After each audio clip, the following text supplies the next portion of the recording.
Hey everybody, welcome back to another episode of Range Ninjas 101. I'm Mike B, and today we're going to be talking about some things that have been suggested in the comments. And I actually did get a story a while back about this particular subject. This is going to involve gangbanging range ninjas. And I'm not talking about the act of gangbanging people who are range ninjas. I'm talking about the people who are gangbangers or wannabe gangbangers who go out and do really unsafe shit, and they have all this weird stuff. Anyway, yeah, we'll get to the story. So this was sent in by a person, I think, a week ago when I started this series. And I actually laughed at it, not because of what happened, but the way he wrote it is like, I've definitely seen shit like this before. So yeah, we're gonna get started on this. If you don't know what a range ninja is, go back to one of my first 3 videos in this series about range ninjas, and I have the definition in there. People were whining and bitching that I was saying at the beginning of the videos, so I just stopped doing that, and you can go reference that. They're good watches. All these videos are pretty funny. This is a fun series for me to make because of the fact that these stories are sometimes unbelievable, but unfortunately I've witnessed shit like that a lot, and they are believable. So anyway, all right, I'll try not to get winded on this one. I know the last video I was like struggling, just sweating profusely, like sweating fat out of my pores and stuff like that. It's just insane what's going on. Hopefully these don't fog up either in my iPro. I wouldn't want that to happen. But this is a very well ventilated, very protective and tactical helmet, so that shouldn't happen. All right, so my story involves not. This is, by the way, from Jonah Friel.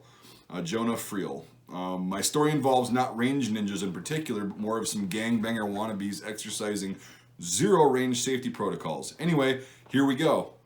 Can't wait. The range I go to in Missouri is a public, unstaffed outdoor range that's typically well regulated by the regular shooters. Anyway, I was there with a good friend, sighting in new optics and just generally getting some fundamentals training in. The range has just 3 lanes, a 25, 50, and 100 yard lane, each of them separated by about 10 yards. Concealed carry weapon class was being held at the 25 yard.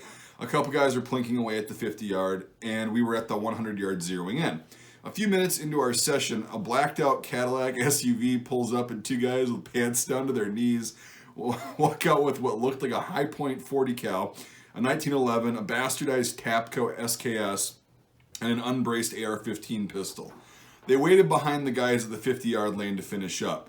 The idiot with the AR pistol decided to test his Chinesium airsoft red dot sight by turning it on and raising the AR, aiming behind the guys at the firing line with the magazine in the gun.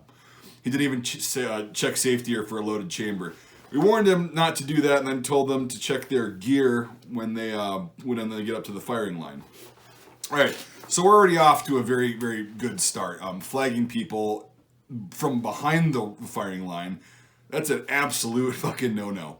No way would I even. I would like.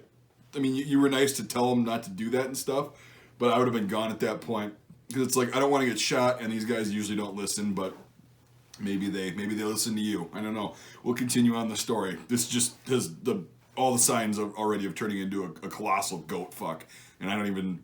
Yeah. Okay. When they had their turn at the firing line, I guess they were trying to get footage for a rap video because the guy with the AR pistol was being filmed by his friend, rapping and blasting downrange. I'm sorry, I'm just imagining this, how fucking retarded it, oh god, it would look so bad. But again, this shit does happen. He did this dumbass move where he mag dumped the AR pistol with Magpul 60 round drums, plural, from the hip and did a lean back, kicking a foot up in front of him, acting like there was a ton of recoil. The grouping on this guy was astounding. His MOA, minute of angle accuracy, I guess, group was so wide that he was shooting the ground 10 feet in front of him to shooting 30 degrees over the berm. We saw dirt being kicked up in the 25 and 100 yard lanes, so on either side of him. I'm amazed that he didn't blast a hole in his foot. They mag dumped everything and kill shot gripped their handguns until they blew through a ton of ammo in a relatively short period of time. Kill shot! Yep, I know exactly what you mean when you're doing that. With the high point nonetheless, or the 1911, I don't know, you didn't specify. Oh god, so we'll just finish this up quick. Everyone else shooting stopped and watched them perplexed. We all stood at a safe distance behind them, everyone with a hand on their holster waiting for them to leave. When they eventually did leave, they didn't take their target down. Me, being one of the regulars, decided to walk down and clean up after them and found that not one single round hit paper.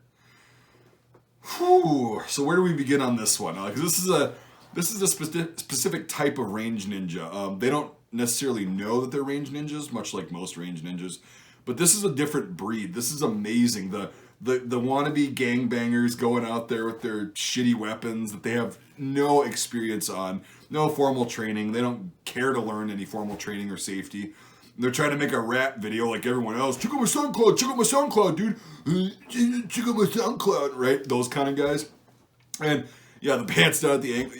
Just good God. Like, you could not be a bigger douche at a range than this kind of shit. And the actions were ridiculous. Like, you're just gonna hip fire an AR pistol at 50 yards. You're just gonna boom, you know, and then kill shot while you're rapping the whole time. Like, I don't know if I would have been able to get off the range because I'd have been laughing so fucking hard. I applaud you for kind of standing at a safe distance behind him, but again, I would have been gone as soon as they pulled up and the guy flagged everybody on the line. I would have been gone, or I would have told somebody to tell them to be gone. I don't know. Well, I guess hindsight's 20/20, and I wasn't there. I would have probably just actually laughed and stood there like, "What the fuck?" Sounds like you did, which totally legitimate response. Anyway, so a lot of people were asking about like the gangbanger wannabes being range ninjas. Yes, because usually they have some like okay stuff. They have decent gear, like an AR pistol or an AR rifle or whatever, AKs usually, or usually they do cut down SKSs. That's one of their favorites. And then the high point. Nothing wrong with the high point, but in a certain stereotype, it kind of makes it even better and more juicy when you're actually watching it in person. This is really shitty though. This is really unsafe. Hip firing, and there's rounds going everywhere. Even though it sounds like they may have kept it up and down range, still would not want to be around people like that, because all it takes is one bullet to do some weird shit like bullets have been known to do, and bam, hits a berm, hits this thing just right, comes back, hits somebody in the head, and they're dead. And that's how quickly it can happen, and that's why it's just a better idea to just practice basic fundamental safety when you're at a public range. For those of you saying you have private land, I get that, and that is really the way to go. But there are some people who don't have private land, and they have to go to public ranges and use them, especially in a more urban area, especially in areas where all the land is farmland, and there's not really a good place, safe place to shoot, and et cetera, et cetera. So yeah, this is what we're talking about, and this is like public ranges where anybody can show up, which is very scary. And some of these stories have actually happened at private ranges, but a lot of these are at public ranges or gravel pits or whatever. Our public range is unstaffed. We don't have range safety officers. Everybody is considered to be an RSO, and I have actually never seen any super dangerous shit in the many years I've been going to ours at that particular range. I've been to other ranges and seen some terrible shit where there's no RSO, but that's for another day. But yeah, I mean, I'm one of the lucky ones, and a lot of people out here are like, oh, I'm glad I've never seen these guys. But the people who are unlucky enough, like Jonah, to have experienced this kind of blatantly and ridiculously unsafe bullshit at a range, it's a different kind of story. It's like you've experienced it. It's scary when it happens. It really is, because you feel like it's out of your control. And like, do you confront these people? Do you tell them to stop being assholes? Do you tell them, nicely that, hey, you're not being safe, you're kind of making us all nervous, or are they going to flip out on you? It's just one of those things where it's like there's no right answer because you don't know. Anyway, the right answer is to don't be a fucking range ninja yourself. That's the best advice I can give you, is be safe. If you're not familiar with how to do like rifle drills or any kind of like shooting drills, you're just a new shooter in general, there's no shame. Actually, it's better if you ask questions from somebody who's more experienced, so this kind of shit doesn't happen and you don't end up hurting somebody because you tried to look cool for a fucking rap video that's probably never going to go anywhere. Congratulations on your probably 5 views from all your little shitty friends that are smoking weed and drinking fucking Colt 45, while they're listening to your new album that's going to drop, and yeah, we're going to go to the fucking top, baby. Yeah, okay. You jeopardized a shitload of people's lives in this scenario to make your goddamn video, so yeah. Think about that and try and sleep tonight. They probably will. But I don't like this kind of shit, and I'm really glad that I don't really have to deal with this stuff a lot. So, anyway, we'll wrap this up. Thanks, Jonah, for sending that in. It was funny. I read the story, and it was funny. I actually laughed because I could see this, but again, it's the overall thing. It's totally just fucking unsafe and really scary to deal with these kind of assholes and range ninjas at the range. So, Thanks for watching, everybody. I do appreciate it. Again, Jonah, thanks for sending in the story. You can also, you guys can become supporters on Patreon. The link is in the description. It's $1 a month, $12 a year. It's a couple cups of coffee, and it helps get props for the videos, not just these, but in my other videos and stuff. I do a lot of historical firearm reviews and shooting videos, and also doing like helmets and gear and camouflage like that. And Patreon allows me to get stuff that I wouldn't be able to afford with my own money to help educate everybody, and including myself. So I make videos on stuff because I like it to be more tangible than just getting pictures off of Google and, you know, making like a slideshow that's narrated. I think it's better when you can actually see the item, and that's kind of what the whole goal of the channel is. So it also helps me to not become a range ninja, so contribute to that.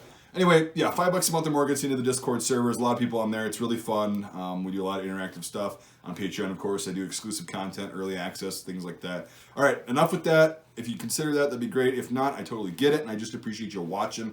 Let me know what you think. If you got any good stories yourself, or good, you know, entertaining stories from your experience with range ninjas, feel free to put them in the comments, or look me up on Facebook, Mike B. You'll see my page, and then you'll be able to send a message there with your thing. And then if I think it's cool enough and it's unique enough and real, just don't make stuff up. I'll post it on the videos, and the series will basically be never ending because there's a lot of experiences with this kind of shit. So anyway, look forward to hearing you guys' stories. Thanks for watching, everybody, and we'll see you on the next episode of Range Ninjas 101. Fuckity bye.